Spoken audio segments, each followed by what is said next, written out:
seperti batas atas katanya berapa 86,5, tapi ini rendah dibanding kalau kita waktu tumbuh, lagi cepat-cepatnya tumbuh, dan saya yakin ketika uang saya masuk ke perbankan, LDR-nya turun lagi. Jadi bank mempunyai ruang untuk memberi pinjaman, untuk membiayai ekspansi ekonomi yang lebih cepat ke depannya. Jadi kita udah set semuanya supaya kita lebih cepat ke depan. Next. Oh, udah ya? Ini masih saya? Oh, masih 16. Oh, yang 200 saya masih terangin lagi. Jadi, oh, boleh. Jadi ini jelasin sedikit yang 200 triliun itu. Jadi ini penempatan kas negara dengan bunga rendah di bank komersial. Jadi ini bukan saya taruh dalam bentuk program pembangunan atau earmark ke suatu tujuan tertentu, bukan. Hanya taruh itu di perbankan. 55 triliun di Mandiri, 55 di BNI dan BRI, di BTN 25 triliun dan di BSI 10 triliun. Ini bunganya 80% dari bunga acuan BI tidak digunakan untuk pembelian SBN syaratnya ya. Dan tenor 6 bulan itu dapat diperpanjang. Jadi sebetulnya nggak ada tenornya itu. Jadi kalau bank nanya apakah kami boleh meminjamkan jangka panjang, boleh aja. Saya akan jaga supaya mereka nggak keganggu, saya juga nggak keganggu. Dan kalau saya lihat dari sejarah stok uang kita di bank sentral, harusnya saya nggak akan pernah terganggu. Masih amat banyak, masih cukup. Ya hanya mereka nyaros sekitar 400 triliun atau lebih sepanjang tahun. Hanya pindahin sebagian. Ini dampaknya ke likuiditas naik, cost of fund jadi turun.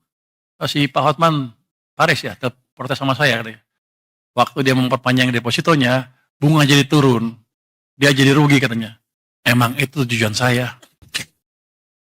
Nah, biar dia belanja lagi, kalau belanja kan ekonomi jalan. Atau dia bagi-bagi ke orang, ekonomi jalan. Memang itu tujuannya.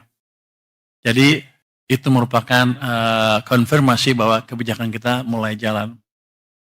Konsumsi dan investasi akan naik karena bunga turun dan multiplier effect untuk pertumbuhan ekonomi akan kelihatan semakin signifikan.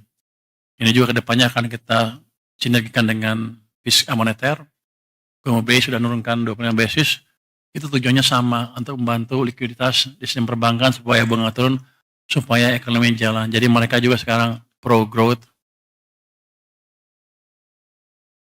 Oke, saya pikir utamanya itu untuk dampak dari apa?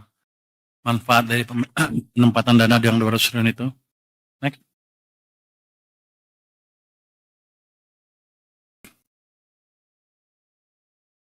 Danantara katanya kalau Danantara hidup katanya akan bisa memberi dorongan tambahan ke ekonomi.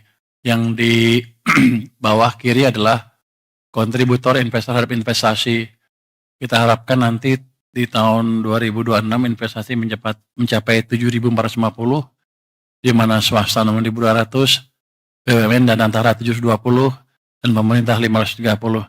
Yang Anda perhatikan ke depan adalah di tahun-tahun mendatang kontribusi dan antara akan terus ditingkatkan. Walaupun saya lihat ini masih sedikit ya, masih malu-malu mungkin. Tapi saya yakin ke depan kalau udah jalan dia tumbuhnya akan lebih cepat dari sekitar 980 triliun di tahun 2029. Oke. Next. Oke. Saya jelaskan asumsi dasar ekonomi untuk 2025 ya. APBN-nya 5,2, realisasi 5,12. Ini yang saya bilang tadi kan, 5 tambah 1 tambah 2 jadi 8. Tapi saya sudah jelaskan alasannya ya. Memang ada uang lebih yang mendorong demand pada waktu bulan-bulan di triwulan kedua tahun 2025. Inflasi mencapai sekarang 2,31% year on year, nilai tukar 16,498 end of period ya. Yield SBN 10 tahun 6,28% end of period. Asumsi APBN 2026 berapa? 6,9. Jadi kira-kira tahun depan saya bisa menghemat cukup banyak itu. Nah, mungkin bunga naik lagi terlalu signifikan. Insya Allah katanya. Itu tabungan kamu bukan? Iya, tabungan. Harga minyak mentah Indonesia 66,07 end of period. APBN-nya 82, jadi ada untungnya di situ ya. Untung nggak kita? Untung. Netnya untung apa rugi? Kayaknya untung sedikit ya.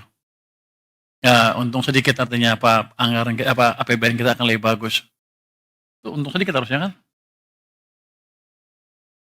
Untung sedikit kan? Masih untung apa rugi? Berapa keuntungan per dolar?